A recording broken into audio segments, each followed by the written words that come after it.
ষষ্ঠ শ্রেণীর প্রিয় ছোট্ট ভাই বোনেরা, তোমাদের এবারকার পরীক্ষা কিন্তু 30 নম্বরের হবে এবং দেখতে পাচ্ছ একটা প্রশ্নপত্র রয়েছে এই বছরই।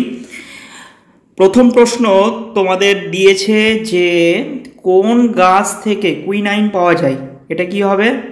সিনকোনা। বি নাম্বার প্রশ্ন, একটি পরজীবী উদ্ভিদ হলো স্বর্ণলতা।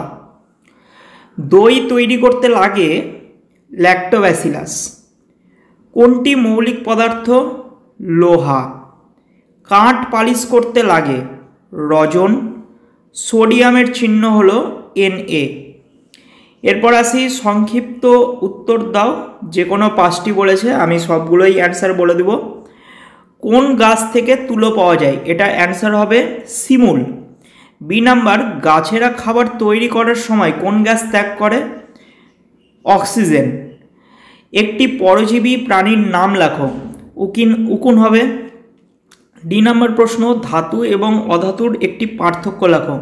ধাতু চকচকে হয় এবং অধাতু কিন্তু চকচকে হয় না। আবার এটাও লিখতে পারো, ধাতু ভঙ্গুর নয় এবং অধাতু হচ্ছে ভঙ্গুর।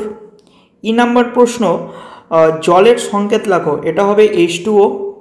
এফ নাম্বার, মুসুরির ডালের সঙ্গে লোহার গুঁড়ো মিশে গেলে কিসের সাহায্যে এদের আলাদা করা যাবে? চুম্বকের সাহায্যে। এরপর শূন্যস্থান পূরণ দিয়েছে।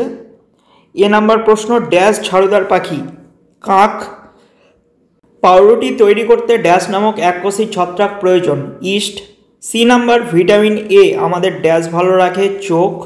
ডি নাম্বার, জল থেকে বাষ্প হওয়া এক প্রকার ড্যাশ পরিবর্তন। এটা হবে ভৌত পরিবর্তন।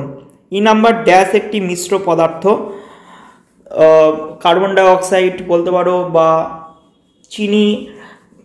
চিনির সাথে জল মেশানো শরবত বলতে পারো, এগুলো হচ্ছে মিশ্র পদার্থ। এফ নাম্বার প্রশ্ন বলেছে যে দ্রাব যোগ দ্রাবক সমান সমান কী হবে? এটা হবে মিশ্রণ। এরপর পরের প্রশ্নগুলো দেখে নাও, এগুলো তোমরা তোমাদের বইতেই আছে। মিথজীবিতা বলতে কি বোঝো?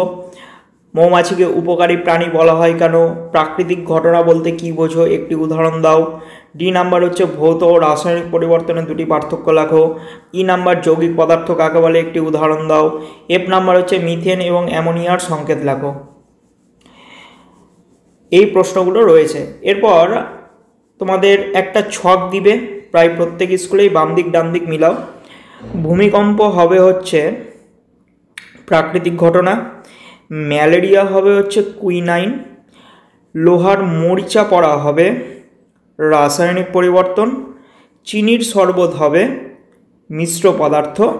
আর লাস্টে পড়ে থাকলো কার্বন ডাই অক্সাইড। এই কার্বন ডাই অক্সাইড হবে হচ্ছে যৌগিক পদার্থ। আশা করি ভিডিওটি তোমাদের উপকারে লেগেছে। ভিডিওটি যদি উপকারে লাগে অবশ্যই একটা লাইক করো। চ্যানেলে নতুন হলে চ্যানেলটিকে অবশ্যই সাবস্ক্রাইব করে পাশের বেল আইকনে ক্লিক করো।